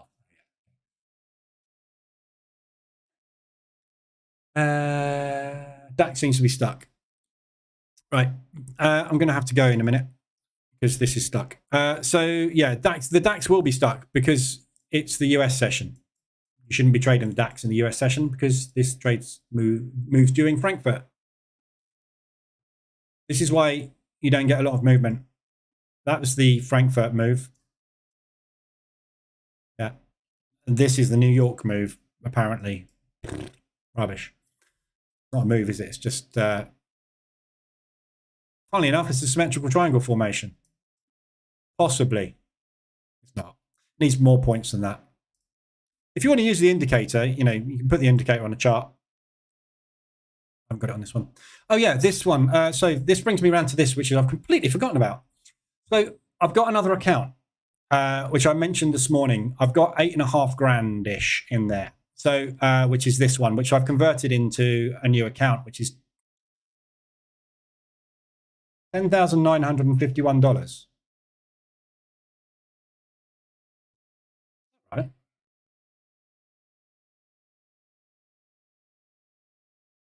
It was right. So I just put that because I couldn't work out how much money it was in pounds. So I've got this new account, which is set up. So what I'm going to do with this is just play support resistance bounce plays with the market reversal alerts indicator and the price action toolkit. So basically, high risk, 2.5% per trade. And we'll see if we can double this account. Drive it up to 20K. Literally just playing support resistance bounce using the support resistance propulsion indicator and market reversal alerts. So I'm looking basically when we get down to places like this for a bounce play with half an ADR stop, and we're looking for 1.5 to 2 R as a profit out of it, and potentially some holds and adds depending on how it goes. But I thought I'd do something else in the live room because I get the feeling it's going to be quiet over the next 4 weeks, 5 weeks. So if it is going to get a little bit low liquidity and quiet, we're going to find a lot of ranges form. If we're going to find a lot of ranges form, support resistance bounces are going to be brilliant. So I thought we'd whiz through every morning and just see if anything's getting to decent levels like this Aussie New Zealand. That's a lovely bounce play at 125 ADR. So if we get down to there and we spot a good bounce play while we're going through ADRs and RSIs, pop over here and quickly take a long. And we'll see if we can double this account, or at least get me to pay for my holiday. So I'm going to need to pretty much double this account. I'm going on holiday at the end of the month. So it'd be nice if I can get this done, and then I can pay for the holiday. But it gives us also something else to do in here, because I think we're going to find that we're going to get less RSIs to look at over the next few weeks. So we'll trade another strategy. And this is kind of what I do in prop as well. A lot of support resistance plays, because they work beautifully. But not going for silly money. High risk, high reward. Yeah. 3 trades a week at 2.5% risk. Yeah. If you get 2 of them and lose one, you're making 5%. Yeah. 5% a week is 20% a month. If you can make 20% a month, you can double an account in 3. Well, you can't actually. It takes longer than that. But let's say you can make 25% a month, 30, which you can do easily. We're trading 28 FX pairs, don't forget. There's lots of opportunities out there. NFP protocol in effect, no real moves yet. It's non-farm payroll week, so we will kick off probably with the CPI figures on the Swiss tomorrow. We might get a bit of movement on the Swiss, which might move the rest of the market. But that will be the interesting one. Tomorrow is whether we get the pound movement. Thursday, whether we get the pound movement. So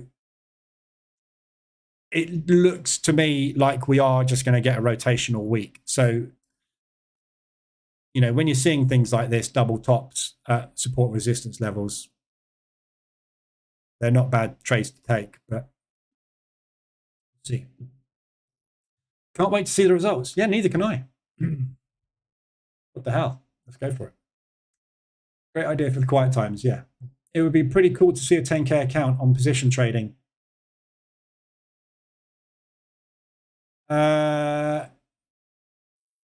Do it with that. I mean, this is why the Trade Manager dashboard has this setting in it.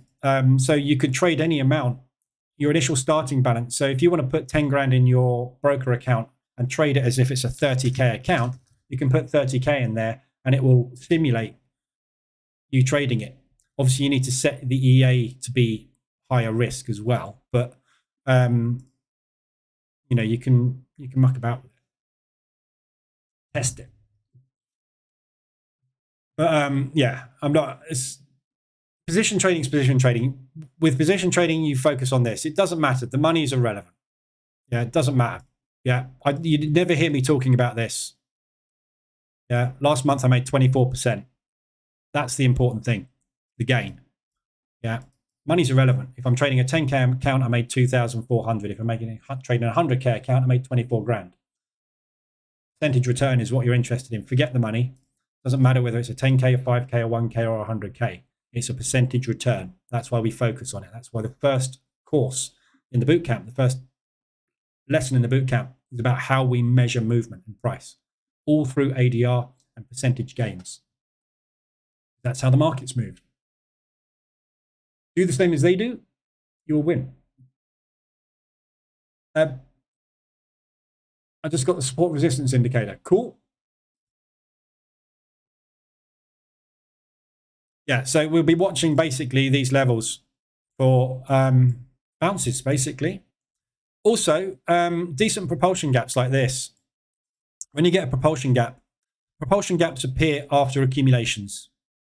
Yeah, that's what they are. They are, as we just said, you know, their contraction breaks. Yeah, so this is the market building up a book, building up a position, and then moving that position into profit, which is why they come back to it. Yeah, so propulsion break, retest, retest, retest. At some point, that retest will either happen or it will fail, but they'll always try and get back to it. So any decent support resistance we find with propulsion gaps included are even better. So you've got this nice area here. Yeah, we bounced from that multiple times. Yeah, then we broke it. Then we used it again as a resistance. Resistance. Resistance. Yeah.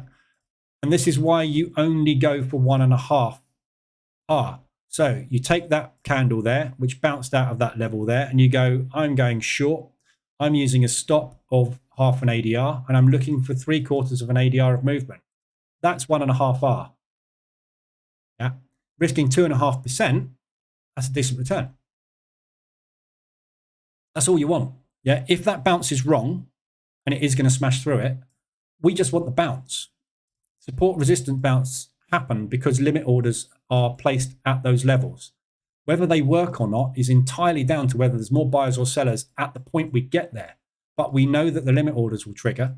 Therefore, how far is that limit order trigger going to push the market down? That's what we're trading. We're not looking for the big ones. Sometimes we'll get them. Sometimes you'll get a push down like this and you go, screw it. Let's just go break even and cross our fingers, and it will go pop. And you'll suddenly make 25%. Yeah. Think about 2.5 risk, getting a 10R. 25% of your account. 4 trades like that, you've doubled it. You get 4 lucky trades on your first 4 tries, you've doubled it. This is what prop's about, isn't it? Yeah. If you get 4 lucky trades in a row, you'll double your prop account. If you get 4 crap trades in a row, you'll blow your prop account. You're not in control of that. These guys are. How many are in that market long and short at that point in time? Nothing to do with you. This is why compounding doesn't work most of the time, but it will work some of the time. So let's cross our fingers and hope it works over the next couple of weeks. But there's nothing much I could see today anyway. I was going to start it off next week, but I was just getting the account loaded and set up ready and all set up how I want it. So it's there. I'm not sure if 2.5 is too much, but we'll try it.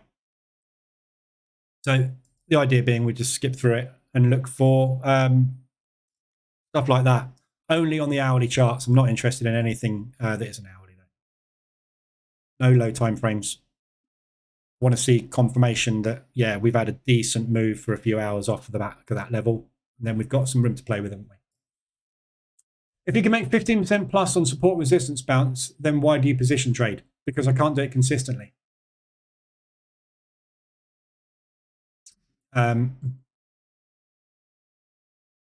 That's the answer. It's really, really good. I'm not expecting this account to double. I'm expecting this to struggle up to maybe 15, 20%, if I'm honest. Because that's what happens in prop. Think about the logic of support and resistance and trading in general. When we hit this level, we saw that level. You either took a bounce there, a bounce there, a bounce there, or you didn't. If you didn't take those, you saw a double bottom. Then you took that long there and you made a lovely trade. Then it came down again, and if you took that there, you made a lovely trade. Yeah. When it came back to there, you lost. That is, I don't know, 10 to 15% profit.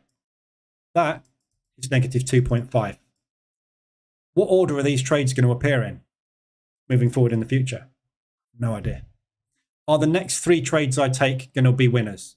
No idea. I'm either going to make a 7.5% loss or somewhere around about a 5 to 15% gain. I haven't got a crystal ball. I don't know. And there is no support resistance indicator that is going to be consistent. Yeah, because it's support and resistance. There are limits sitting at these levels. I know that for a fact because I can see the orders got in by the market makers. Whether or not when we get back to this, there is limits sitting there and enough of them to drive down 1.5 R, I've no idea. We'll find out. Yeah. In prop, it doesn't matter. If I get 5 in a row that work, yeah, and I risk 1% per trade, I've passed. If I then get another 5 in a row that make 1% per trade, I stop, wait for payday, withdraw that money, start trading again. In my account, there is no stopping because my account can be going from 100% to 0. I'm going to risk the same amount of money per trade. Yeah. So the difference between prop and your own account is your account can dwindle to 0. Prop can only dwindle by 5%, and then you have to start again and go back to square one. So you will only ever lose 5% daily drawdown or overall drawdown, whichever comes first. But on your own account, you can keep taking trades and you can get 15 trades in a row that go wrong at 1% and lose 15% of your account. At 2%, you're going to lose 20% or whatever, aren't you? It's just, you're just going to lose. So, and this is why compounding on paper looks fantastic. That's why I built the risk reward calculator spreadsheet to demonstrate that purpose. Yeah. So when you are trading with a risk reward, the order of the trades is the thing that makes you a profit. This one here is a loser followed by a winner, followed by a loser, followed by a winner, followed by a loser, followed by a winner, with a 2-to-1 risk reward ratio. That is your equity curve if you get 1 win, 1 loss, 1 win, 1 loss, 1 win, 1 loss. Yeah. Change the order those wins and losses appear in, and your equity curve is awful. That is 1, 2, 3, 4, 5, 6 losers in a row, followed by 3 winners, followed by 3 losers, followed by 1, 2, 3, 4, 5 winners. So overall there, we've actually got more than a 50% strike rate. But look at the profit. We're sitting on 11 grand. With the win, loss, win, loss, win, loss version of trading, the same strategy, but the orders of the trades being different, we hit target. Yeah, prop. Right? My account, I don't know what it's going to be, but this is how it works. Yeah, your strategy with a 50% strike rate can have 15 losing trades in a row, right? And then it can have 25 winning trades in a row. Unlikely, isn't it? But having 4 or 5 losing trades in a row at 1% risk when you've got a 6% total drawdown on your prop account means you've failed. Having 3 trades win with a 2-to-1 risk reward ratio when you're risking 1.5% means you've passed your evaluation. The order in which those trades occur as winners or losers is what determines whether you make or lose money in that period of time. So you start 3 evaluations, one on a Monday, one on a Wednesday, one on a Friday, and take the same strategy and the same trades, you'll get 3 totally different results. What's the results going to be over the next 4 weeks with support and resistance bounces? No clue. Do I want to risk my money with a high percentage chance of failure? No. But will I risk someone else's money that is a prop firm making 22 million a month in evaluation fees? Damn right I will. That's how I do it. Because it doesn't matter. If I can make 4 or 5 or 10 grand a month out of prop by investing 5 and getting 15 out, on a strategy that has a win rate of X, that's the job, isn't it? That's the business. Your business expense is evaluation fees. Your business profit is past evaluations, which get to a withdrawal level. Whether they get there or not is down to the market movement, not you or your strategy. It's totally down to the order in which your trades appear. And they're all different. So that's the ideal equity cut. That's what everybody in the world wants. I want a 50% strike rate, and every other order wants it to be a winner. That's an ideal world. That is awful. So it took 1, 2, 3, 4, 5, 6, 7, 8, 9, 10, 11, 12, 13, 14, 15 trades just to get back to break even with a 2-to-1 risk reward ratio and a 40% strike rate. 15 trades just to get back to break even. Imagine you took one trade a week on a proper valuation. That's taken you 3 months to go not hitting the max loss limit and getting back to break even. 3 months of your life wasted. If it's your money, doesn't matter, does it? You know what I mean? Again, we're trying to predict the future. You can't predict the future. You have no idea what's going to happen. Which is why you see all these guys that run these rooms going, hey, we've had an amazing week. We've done 25%, we've done 15%, then it goes quiet for 3 weeks. It's like, why are you going quiet? Oh, it's just lost 55 grand. Doesn't shout about that. Real world. Still in the DAX, still in the S&P short. Market structure looks like it might be holding. See, NASDAQ's gone marginally long. Dow has just got to the bottom of the opening range. DAX has flown out the lows as well. So let's hope for that. That's the only way I'm going to make any money on this account this afternoon. David, what I love about learning from you is no matter what strategy you have, the ability to position trade dependent on proper management is the most consistent way. It is. Telegram, today's theme.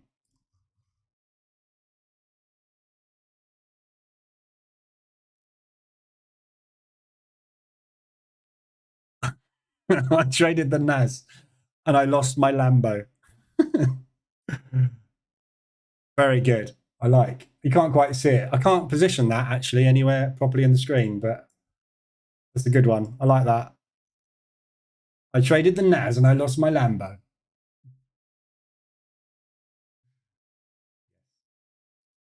We'll save him. That'd be a good one to I can put it up now. That'd be a good one for when we need the opposite. We need the John Wick when he's had a good day. Actually, we've got that. That's John Wick having a good day.